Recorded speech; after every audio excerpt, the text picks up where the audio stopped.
ভারত যদি বন্ধুত্ব দেখায় বন্ধুত্ব পাবে, কিন্তু ভারত যদি বাংলাদেশে আধিপত্যবাদ বিস্তার করতে চায় বাংলাদেশের 18 কোটি জনগণ সেটা রুখে দেবে। ভারত যদি গৌর গোবিন্দের ভূমিকায় নামতে চায় দেশের 18 কোটি মুসলমান শাহজালালের ভূমিকায় নামবে। আমাদের একটা প্রতিবেশী দেশ আছে, আমরা আমাদের দেশ নিয়ে যত ভাবি তারা তার চেয়ে বেশি ভাবে। কথা বুঝতেছেন না? আরো ভেঙে বলতে হবে। আমরা আমাদের দেশ নিয়ে যত উদ্বিগ্ন এদের আরো টেনশন বেশি। বলেন আমাদের দেশে শান্তি আছে না নাই? আমরা হিন্দু মুসলিমে কখনো দাঙ্গা লাগে? আসতে বলেন কেন লাগে? ওদের পূজা পর্বণে আমাদের মাদ্রাসার ছেলেরা যে পাহারা দেয় চিল্লায় বলেন ঠিক কিনা? আমাদের তাফসীর মাহফিলের সময় ওরা ডিস্টার্ব করে, ঢোল বাজায় না। ওদের পূজা পর্বণের সময় আমাদের তাফসীর মাহফিলের ডেট হলে আমরা চেঞ্জ করে দেই। সুবহানাল্লাহ, কি সাম্প্রদায়িক সম্প্রীতির রোল মডেল। আর ওই বাংলাদেশের ব্যাপারে তারা অনেক ডিসইনফরমেশন ছড়াচ্ছিল। ভারতের অনেকগুলো গণমাধ্যম, আমি জেনারেলাইজ করব না, আমাদের প্রতিবেশী দেশের সব গণমাধ্যমকে আমি দোষ দিতে চাই না। অনেকগুলো গণমাধ্যম তারা ডিসইনফরমেশন শেয়ার করেছে। ডিসইনফরমেশন আর মিস ইনফরমেশনের পার্থক্য আছে। মিস ইনফরমেশন না জেনে ভুল বুঝে একটা মিথ্যা বা ভুল তথ্য ছড়িয়ে দেয়া, এটার ক্ষমা আছে, এটার কি আছে।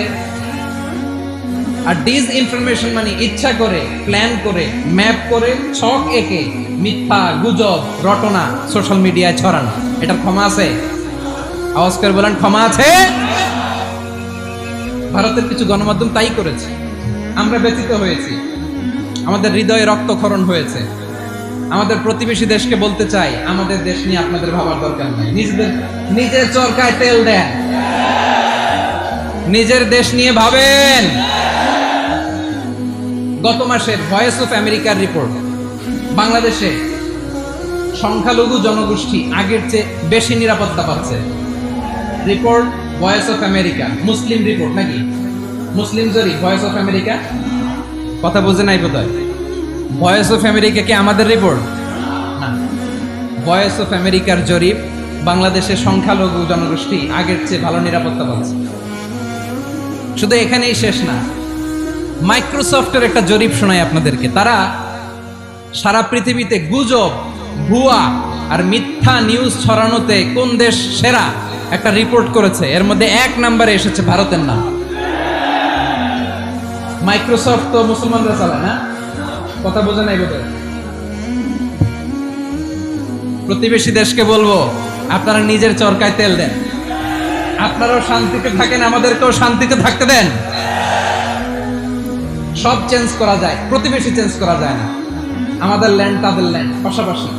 আমরা চাই তারাও সুখে থাক, আমরাও সুখে থাকি, ঠিক কিনা? কিন্তু প্রতিবেশী হলে বন্ধুত্বপূর্ণ আচরণ করতে হয়। প্রতিবেশী যদি বন্ধু না হয়ে প্রভু হতে চায়, এরকম দানব প্রতিবেশী কেউ চায় না। ভারত যদি বন্ধুত্ব উপহার দেয়, আমরাও বন্ধুত্ব দিব। কি বলেন?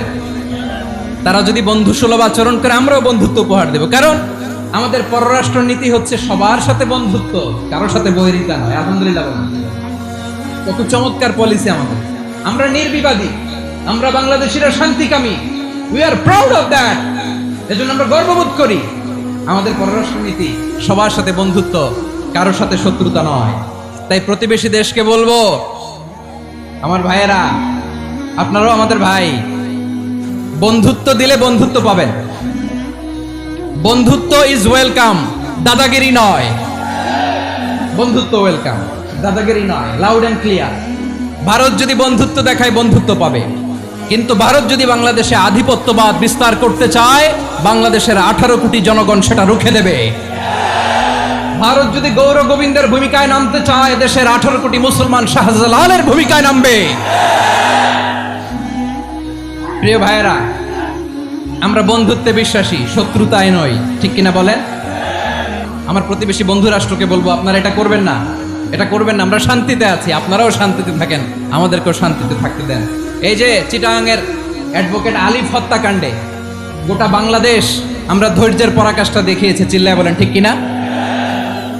আমাদের নেতা আমাদেরকে ডেকেছে, আমরা শান্ত থেকেছি। আমরা শান্ত থাকতে চাই, আমরা ঐক্যবদ্ধ থাকতে চাই। যে কোনো ষড়যন্ত্র রুখে দেওয়ার জন্য ঐক্যবদ্ধ প্রচেষ্টার কোনো বিকল্প নাই। এবার আওয়াজ করে পেকুয়ার ভাইয়েরা বলেন, আমরা ঐক্যবদ্ধ জীবনযাপন করতে চাই কি চাই না? আল্লাহ তাআলা সে নির্দেশনাই দিচ্ছেন।